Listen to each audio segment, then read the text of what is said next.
Oi, gente, foi dada a largada, estamos aqui já postos para o primeiro podcast da série da TV FEMEC 2024. Como vocês podem perceber, estamos aqui em loco, né, exatamente no barracão aqui da pecuária, né, da agricultura, que foi inaugurado no ano passado e nesse ano vai continuar. E por isso mesmo aqui alguns barulhos, o pessoal se movimentando, mas é porque a gente está fazendo essa gravação em meio aos preparativos para você que virá aqui nesse ano em 2024 prestigiar a FEMEC, a maior feira do agro de Minas Gerais. Bom, para eu começar, claro que a gente vai abrir, né, estrear o podcast de 2024 com o Thiago Silveira, que é o presidente do Sindicato Rural de Uberlândia, o Sindicato Rural, que é o realizador da FEMEC. Seja muito bem-vindo aqui ao espaço, né, aos meios dos preparativos. Obrigada. Muito obrigado pelo convite, estar aqui com vocês. E vamos lá, dar largada em breve à FEMEC, né? Em breve, né? Aqui já está começando, já fiquei sabendo que esses preparativos aqui não começaram nem hoje nem ontem. Já faz quase 2 meses que o pessoal está trabalhando, né? São muitas estruturas e a gente vai começar, inclusive, dando início aqui ao nosso bate-papo, falando exatamente de estrutura, né? O que quem vir para a FEMEC encontrará de novo para esse ano? Eu soube que esse barracão aqui da agricultura foi inaugurado em 2023, e aí, esse ano veio o barracão também da pecuária, é isso, Thiago? Exatamente. Esse pavilhão onde nós estamos, né, a gente batizou ele como o nome do pavilhão do agronegócio, né? Ele começou em 2022, na verdade. Esse é o 3º ano que nós estamos fazendo esse pavilhão. Ele começou um pouco menor, né? Já tinha, assim, cerca de 4 mil metros quadrados. Mas esse ano ele passa de 5 mil metros quadrados, né? E está completamente cheio, vendemos todos os espaços, pois foram comercializados todos os espaços.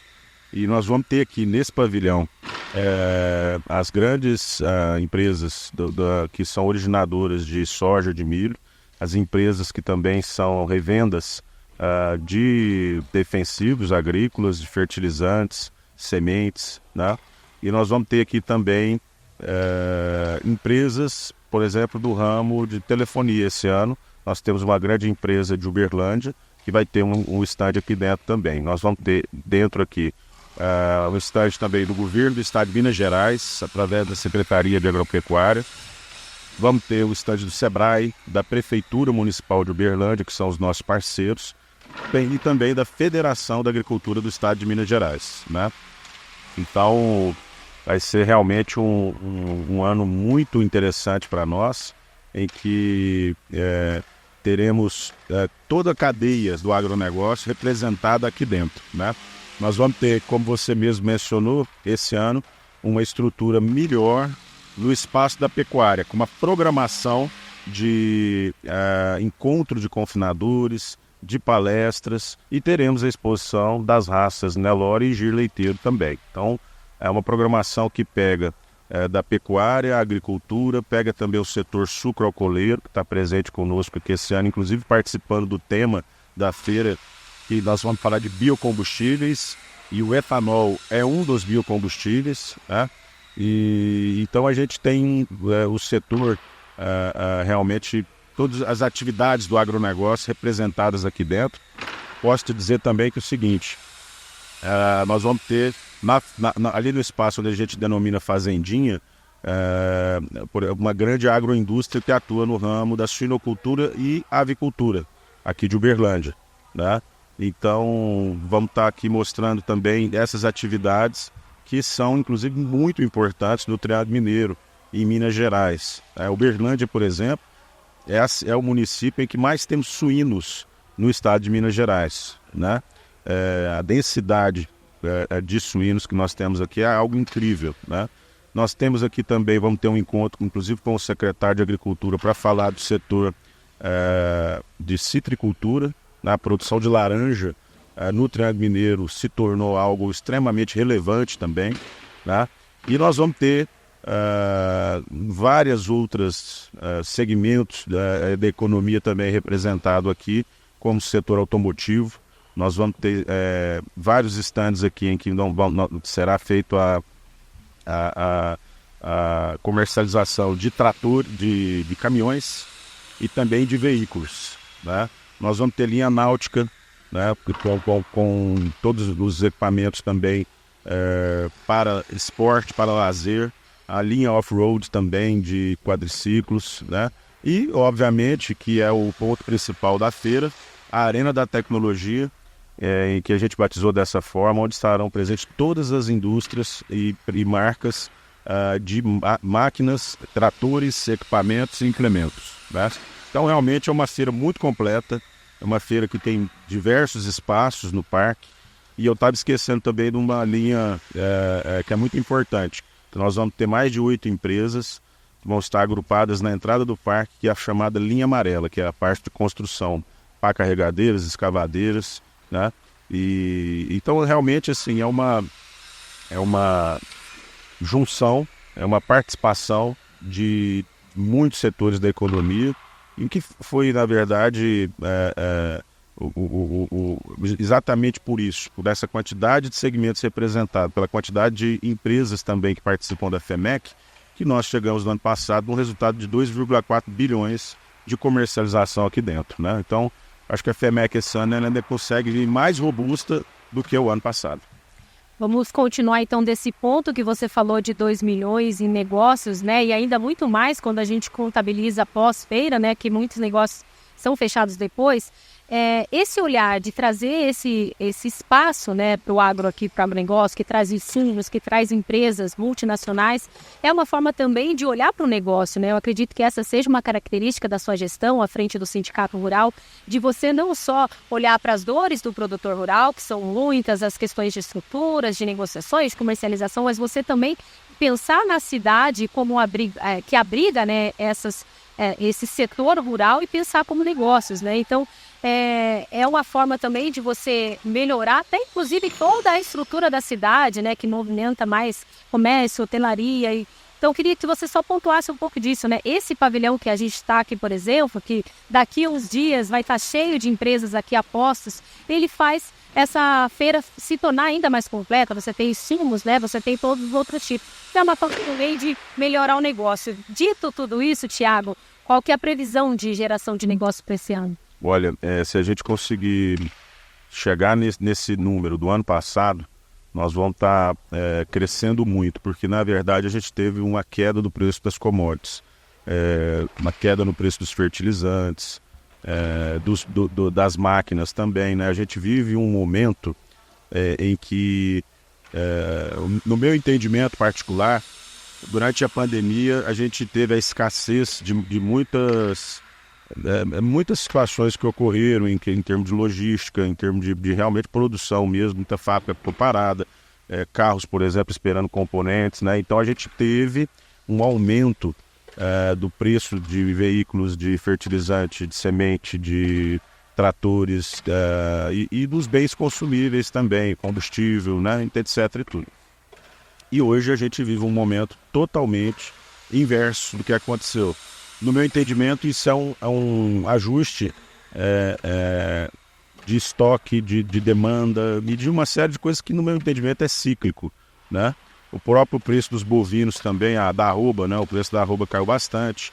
Então eu entendo que se a gente fizer a conta em volume de negociações, de unidades vendidas, de tonelada de adubo vendido, de número de fertilizantes, de defensivos, por exemplo, vendidos, a gente pode até ter um incremento em relação a isso.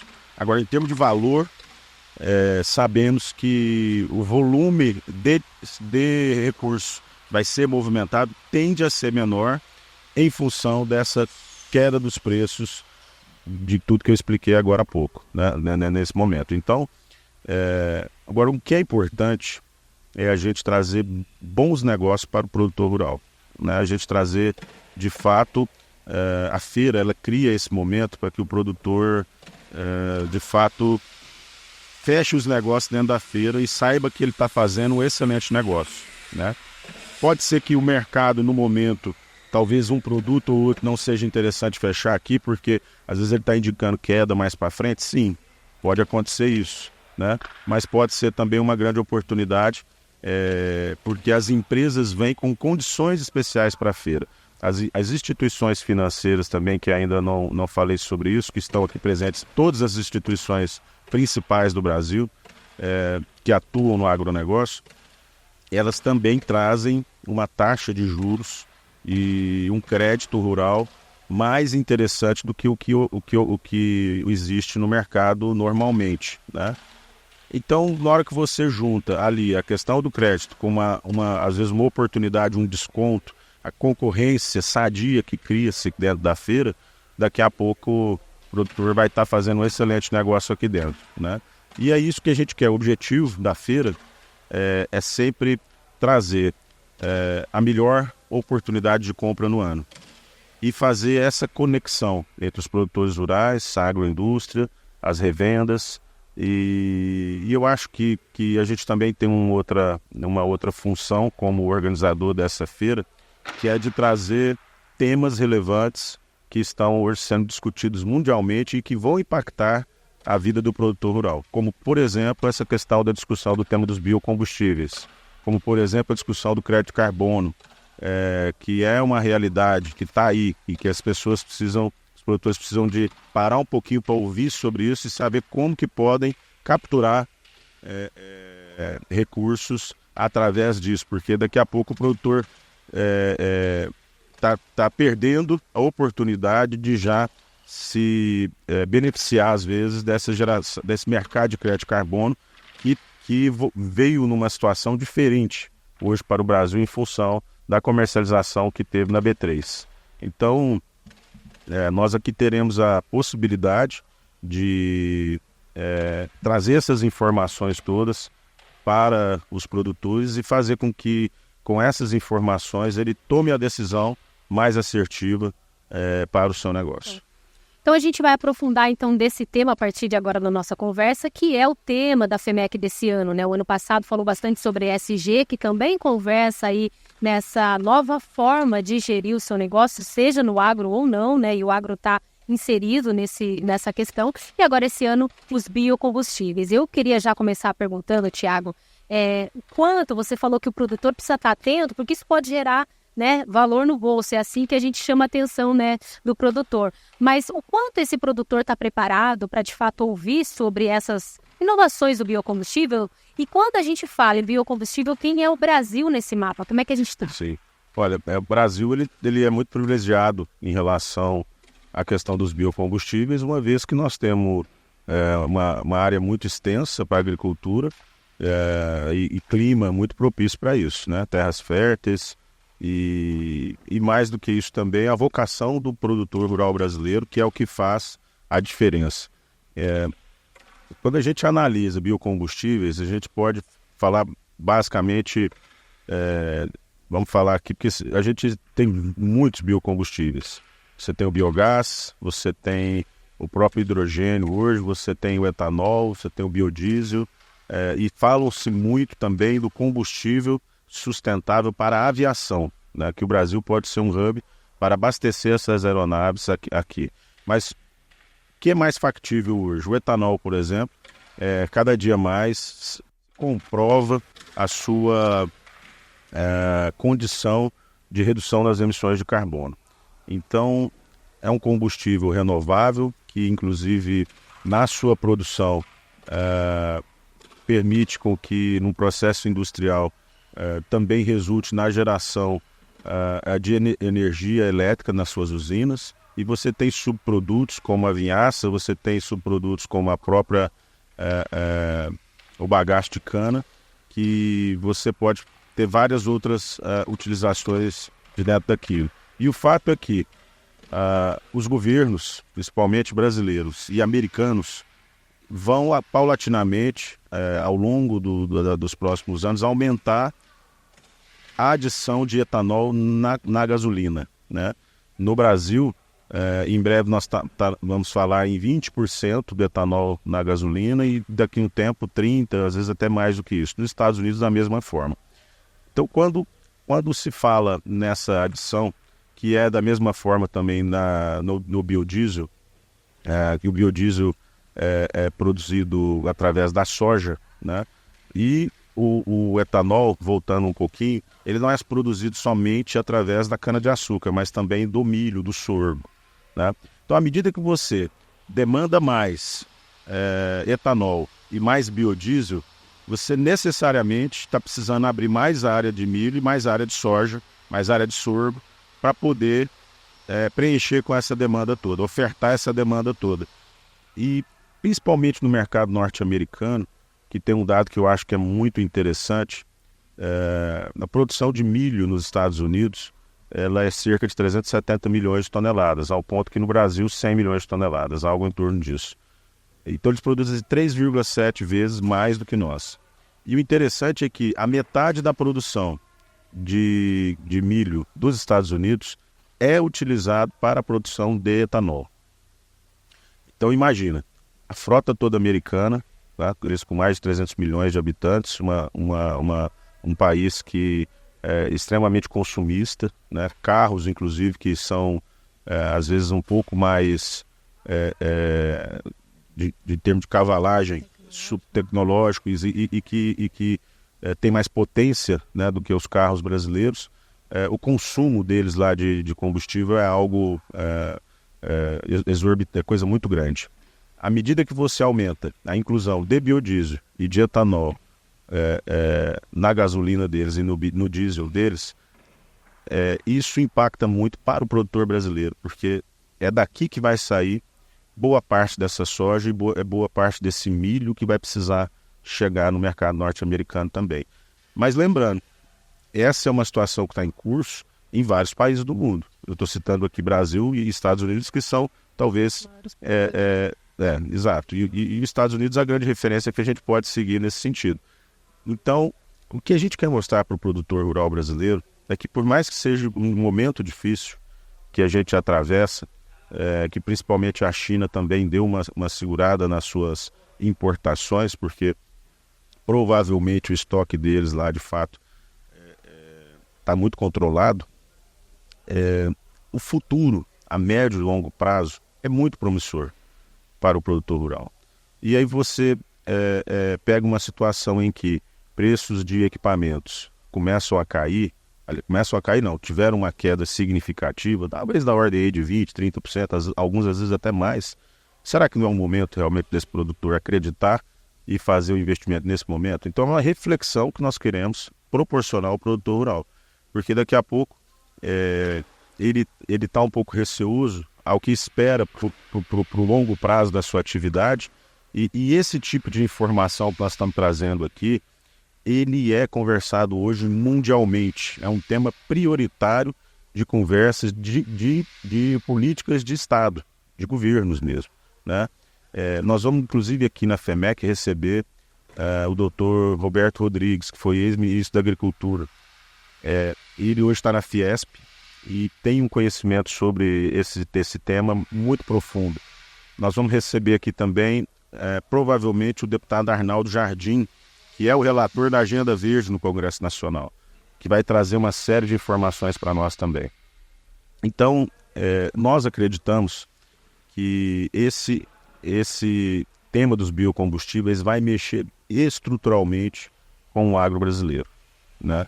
Isso vai fazer também com que áreas de pecuária sejam tomadas para mais ainda para a agricultura, que já vem ocorrendo ao longo dos anos, e possibilitando talvez, criando na verdade uma redução na área da pecuária, e isso faz uma pressão para que a intensificação aconteça ou que o plantel diminua, e vai refletir também possivelmente em preço, né, da arroba. Então é uma situação em que todos os elos da cadeia são impactados de alguma forma, né? E a gente entende isso como um caminho natural, que é a vocação do nosso país. É uma cadeia mesmo, né, Tiago? E Exato. Como você pontuou, além da questão do negócio, né, quando você muda a forma de combustível, você está mudando essa matéria-prima, cai lá no campo com o produtor rural. E, além disso, né, o tema, como você falou, é discussão de chefes de países, porque cai na questão ambiental, né, que é uma questão que o Brasil, aliás, que o mundo também tem olhado para o Brasil. O Brasil se torna vitrine, é uma referência, a gente sabe, mas muitas vezes não é essa comunicação que é passada, que chega. Então, o tema biocombustível são vários lados que o agronegócio brasileiro vai precisar olhar, vai posicionar e também, provavelmente, participar mesmo. Né? Exatamente. É uma situação em que os mercados, né, são muito exigentes hoje. Né? A população, vamos falar da população, por exemplo, europeia, né, que é muito exigente. Ela está atenta a tudo isso, quer saber a rastreabilidade, quer saber de onde veio o produto, como está sendo produzido, como é que é a situação da mão de obra naquele determinado país ou naquele determinado setor. Então, o Brasil, acho que se posiciona na vanguarda em relação a esse tema e eu só consigo ver coisas boas na discussão desses assuntos quando a gente se fala, né? Até porque a nossa legislação brasileira, ela obriga o produtor rural a ser o maior preservador da natureza no planeta, né? Então, nós já fazemos isso por força de lei e a gente vai um dia ser reconhecido por isso, não temos dúvida. Obviamente, existe muita discussão política em torno disso, porque são interesses divergentes que ocorrem, mas a gente entende que a agricultura brasileira, o agro nosso como um todo, ele vai ser cada vez mais valorizado ao longo das décadas, né? Precisamos de quê? Precisamos de ter, de fato, políticas de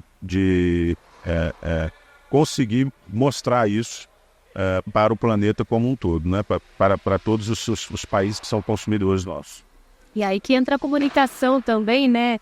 Podcasts e tantas outras ferramentas como essa para a gente poder levar cada vez mais essa informação. E só antes da gente seguir aqui, então quem visitar a FEMEC desse ano vai poder ter várias palestras sobre esse tema de biocombustíveis, como o Thiago citou, inclusive com a participação do ex-ministro da Agricultura, né, o Roberto Rodrigues, e muitos outros especialistas. Então é só chegar, inclusive ali atrás, né, é o auditório onde acontecerão essas palestras, até para quem chegar aqui na FEMEC, é uma feira grande, né?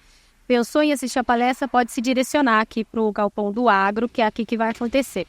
Agora, Thiago, é o seguinte, falamos um pouco então da estrutura, né, da feira desse ano, contextualizando as novidades, até a sua gestão aí trazendo bastante inovação. Quando a gente faz o comparativo, né, nessas 11 edições de feira, tem muita transformação de fato nos últimos anos, mas não tem como falar com você sem falar de leite também. Então, a gente falou sobre os detalhes aqui da FEMEC, mas queria chegar um pouquinho nesse setor do leite, né? Você que vem de uma história do seu avô, que depois precisou dar uma pausa na atividade, você recomeçou com seu pai e hoje é um grande produtor de leite, que inclusive traz nessa produção o que a gente estava falando, de tecnologia, de maneiras, né? Que são formas, olha o barulho, gente, estamos aqui, né, no local de preparativos, mas é importante a gente situar. O ano passado o setor do leite teve uma crise muito mais forte, um pouco atípica, né, em relação à importação desse leite, que prejudicou, tirou competitividade, né, desse produtor.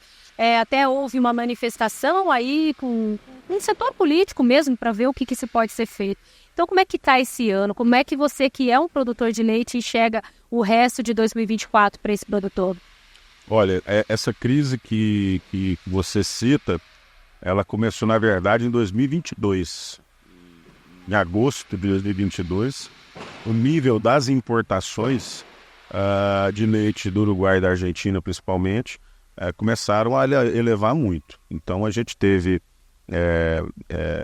esse aquecimento lá no final do 2022. 2023 foram 2 bilhões de litros que entraram desses dois países no nosso mercado. E por incrível que pareça, mesmo com o decreto do governo federal, assinado pelo presidente da República, que tira a competitividade das indústrias e laticínios que importam leite, mesmo assim, o volume de importação superou, de janeiro e fevereiro desse ano, superou em relação ao ano passado, né? Ou seja, as indústrias estão fazendo um estoque muito grande, e a gente também tem informações que não somente indústrias estão importando, mas também supermercados, grandes redes estão importando de laticínios, também uruguaios e argentinos. Então o fato é, O problema passa a não ser somente também do produtor rural, mas das indústrias brasileiras. Então é um tema que requer uma discussão profunda. Essas discussões estão ocorrendo em Minas Gerais, estão ocorrendo em vários estados, estão ocorrendo também em Brasília, no Ministério da Agricultura, no Ministério do Desenvolvimento Agrário, e ainda não chegou-se a uma solução. E o que nós estamos pedindo, enquanto setor produtivo, é que a gente arrume uma forma de frear essas importações. O governo federal tem a caneta para fazer isso, mas até então não decidiu fazer. Tá? E as medidas que foram anunciadas, elas não realmente foram, não criaram a solução que nós precisamos. Tá? Uma outra situação é a questão da dívida dos produtores. Nós temos produtores extremamente endividados, e o produtor rural, produtor de leite brasileiro, ele perdeu no mínimo 30%, 40% da sua geração de caixa no ano passado, da sua receita. Então, ele poderia ter passado um 2023 sem ter que pegar um custeio no banco, mas ele teve que pegar para poder virar o ano. Né? Então, e agora ele tem esse custeio e tem também muito investimento que fez ao longo dos anos passados. E a gente teve bons momentos em preço de leite, o que criou ânimo para o produtor, fez ele comprar um trator novo, aumentar uma ordenha, fazer um compost barn, às vezes fazer uma fecundação in vitro, né, para melhorar a sua genética. E a situação hoje é que o produtor está desmotivado, principalmente, ele não enxerga uma luz no fim do túnel, está endividado. Então a gente precisa primeiro resolver a questão da dívida. Por isso que nós estamos pedindo um plano nacional de prorrogação de dívida para os produtores de leite. E nós estamos precisando, obviamente, de uma decisão, de uma solução de fato para estancar as importações. Se a gente conseguir reduzir essas importações durante 3, 4, 5 meses, pela metade do que está, regula o mercado, o preço vai subir um pouco para o produtor para poder sair do negativo, que hoje todo mês que passa ele tem que tirar dinheiro do bolso e colocar na atividade. Então precisa de ter um fôlego para o produtor. Se a gente conseguir dar esse fôlego e regular um pouco essa cadeia, diminuir essa importação que está beirando 10% da produção nacional e trazer ela para patamares normais, que é 5%, as coisas equalizam e o produtor consegue seguir adiante. Caso contrário, nós vamos ver o quê?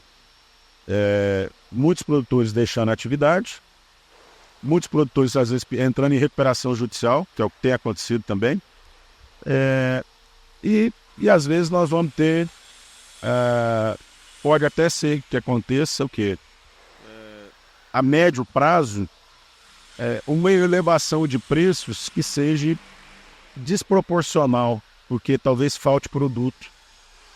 O governo tem que entender que se não cuidar do produtor agora, a quantidade de produtor que vai sair e o desestímulo na cadeia pode fazer lá na frente o inverso. Que é mesmo importando muito, não conseguir abastecer o que precisa do mercado nacional. Porque o Brasil tem mais de 200 milhões de habitantes. Então é uma questão que nós precisamos entender qual a importância do leite para a nutrição dos lares brasileiros. Né? É uma situação muito importante que precisa de ter a atenção do governo. Eu vejo o governo se esforçando para solucionar, tá certo? A gente percebe isso, mas não conseguiu chegar ainda, de fato, num plano que resolva. E é isso que a gente quer. Por isso nós vamos ter, inclusive, encontros com produtores em Minas Gerais, em Brasília, ao longo desse ano, para a gente poder criar possibilidades, mostrar para o governo caminhos de realmente dar um basta nessa situação. Né? Então, nós estamos falando de uma atividade que é muito difícil, ela exige 365 dias de dedicação, 24 horas por dia, as ordenhas começam de madrugada, debaixo de chuva, debaixo de sol, então é muito desafiador já para o produtor produzir leite. Se não tiver essa condição de proteger um pouco o produtor dessas questões de mercado, é uma situação que pode, lá na frente, fazer com que o preço dos lácteos realmente encareça muito para o orçamento das famílias brasileiras, né? Então, eu acho que a gente tem que buscar um equilíbrio, né? O produtor rural também não quer que o leite vá para... Não precisa do leite ir para R$4, né? Mas precisava subir em torno de 30%, 20%, 30%, para fazer com que o produtor tenha um pouquinho de sobra. Não precisa ser muito, mas se ele tiver sobra, um pouco que seja, o produtor já consegue pagar suas contas e seguir na atividade, porque tem muita paixão envolvida nisso também, né? E é muito triste ver um produtor de leite fechando a sua porta, parando sua ordenha, até porque ele fica com muito investimento lá dentro da sua fazenda que ele não tem o que fazer com aquilo. Né? Então ele fecha as portas, mas ele não consegue recuperar grande parte do investimento que ele fez. Né? Então eu acho que o governo federal precisa estar mais atento a tudo isso e pensar não somente na questão de voto, não somente na questão política, né? Que manter às vezes os alimentos baratos é bom para a população e é necessário, sim, mas é necessário que quem produza tenha a sua valorização também, porque senão ele vai sair da atividade, ele não vai ficar produzindo por amor, e isso é uma questão que me preocupa muito. Até pensando em gestão, né? Porque quando a gente pensa no governo, a pessoa que está lá à frente, toda a equipe, ele é um gestor, né, do país. Você tem que pensar em problemas futuros, né? Então, se é um problema pontual hoje e que vai acarretar um problema muito maior no futuro, precisa acalmar esse problema agora. Mas, e você falou, né, dessa a necessidade que o leite tem, dessa população ser alimentada, o leite está inserido nisso, né?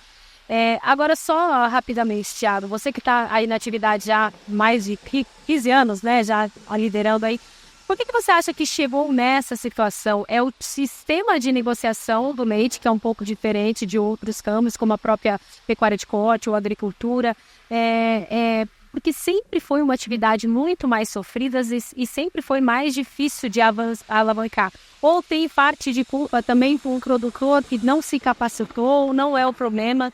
Como você enxerga isso? Olha, é inegável que a gente está vivendo uma transformação na cadeia de produção de leite no Brasil, né? A questão da adesão do uso de tecnologia, ela vai fazendo com que os produtores melhorem a sua média de produção, né? A tecnologia que eu digo é de equipamentos, de estrutura e também de genética, né? O produtor que vai se atualizando constantemente em relação a isso, e que naturalmente tem que ter condições para investir nisso, né? Ele vai se, de certa forma, aumentando a sua produtividade, né? E com isso, provavelmente, ele vai ter um custo de produção um pouco mais baixo. E o outro lado é exatamente o inverso. O produtor que fica 10, 20, 30 anos produzindo da mesma forma, uma produtividade às vezes de 10, 12, 15 litros, ao longo dos anos ele perde competitividade, né?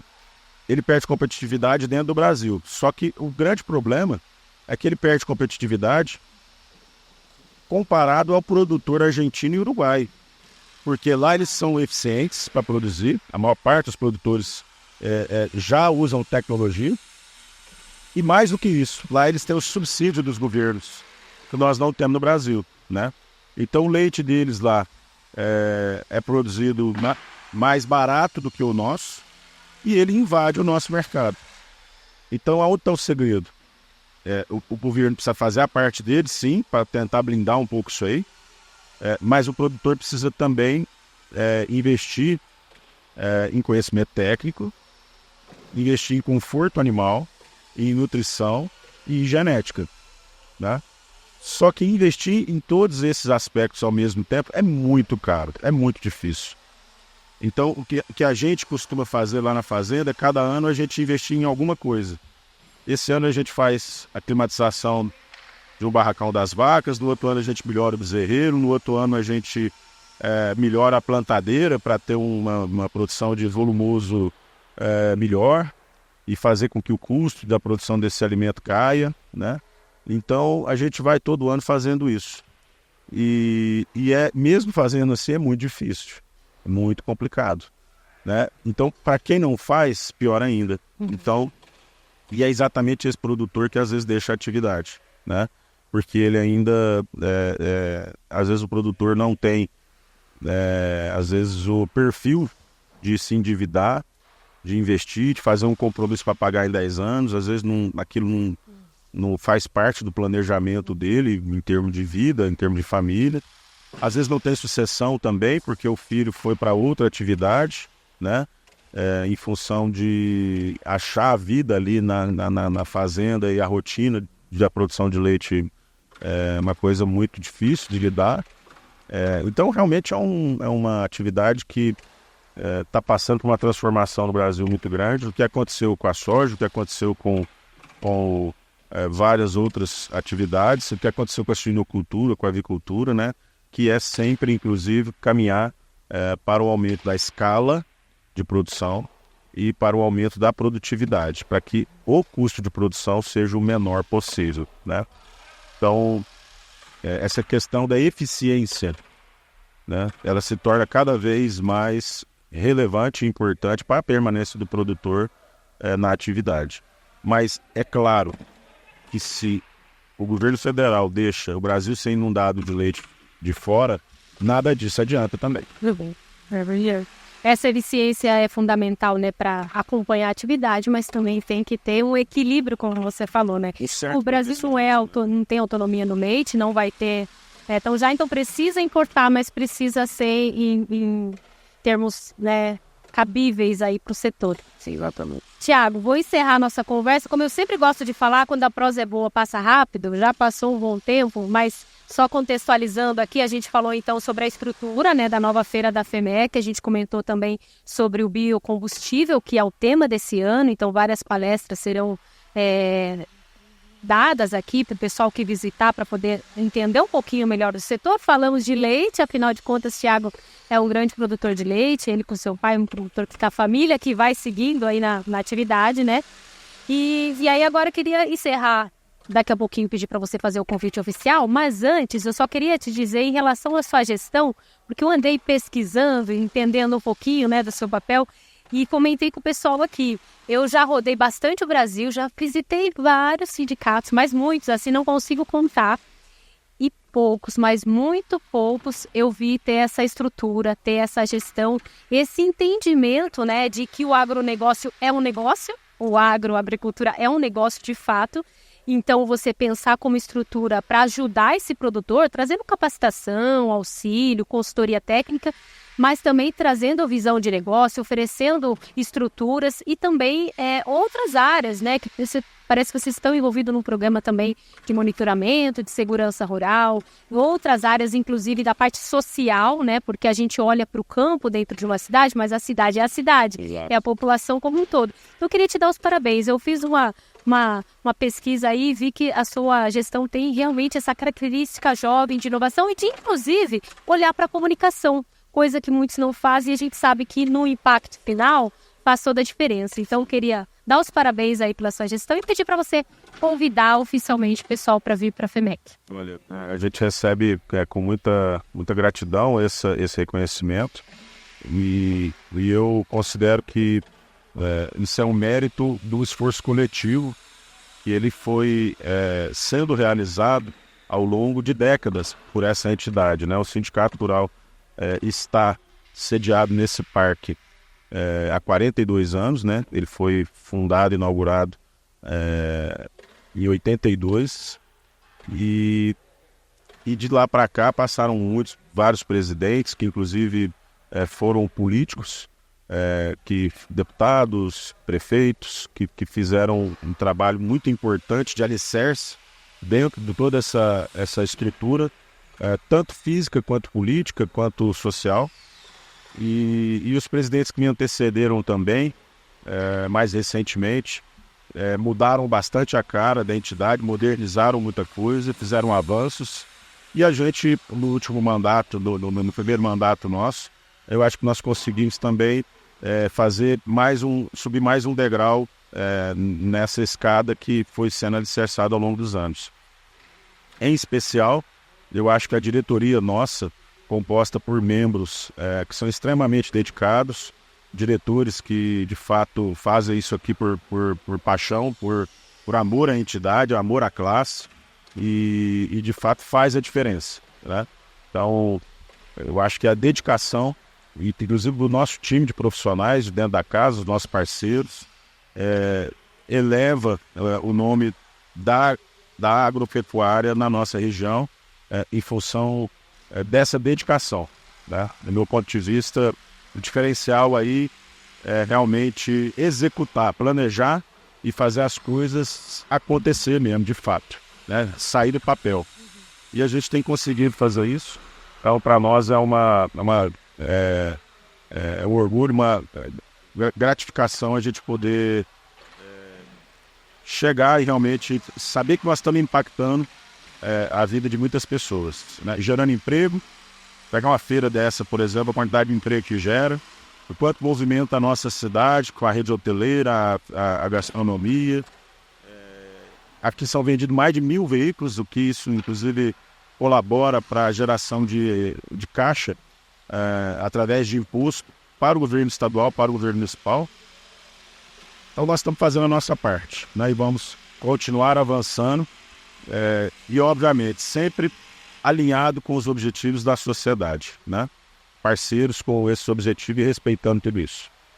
Ok, fica o convite, faça o convite agora para o pessoal. Nós vamos fazer a abertura da feira no dia 1, na segunda-feira, dia 1 de abril, às 10 horas, com a presença, já está confirmado, com a presença do prefeito Odelmo Leão, presença de deputados, presença do vice-governador de Minas Gerais, Matheus Simões, o secretário de Agricultura, Thales, presidente do Sistema FAENG, Antônio de Salvo, ministro Roberto Rodrigues, dentre várias outras autoridades que iremos estar recebendo aqui. Então, para nós vai ser uma alegria receber todos os amigos produtores, visitantes, a população. É uma feira que a gente vê a população andando, vem conhecer, vem consumir, vem passear. E isso é muito bacana, é muito legal ver esse parque cheio e as pessoas conhecendo esse mundo todo que gira o agronegócio, né? Então estão todos convidados e até o dia 1 de abril, na segunda-feira. Obrigada, Thiago, pela nossa conversa. Então foi isso, esse foi o primeiro podcast da série de podcasts da FEMEC 2024, na TV FEMEC. Eu vou estar por aqui durante a feira, nesse mesmo espaço, fazendo várias entrevistas. Você pode vir visitar a gente aqui e a gente vai trazer também na TV FEMEC vários conteúdos, tanto dos preparativos da feira, como durante a feira, para você acompanhar também como que é e qual é o tamanho dessa feira, que é a maior feira do agro do estado de Minas Gerais. É isso, gente. Obrigada. Tchau, tchau.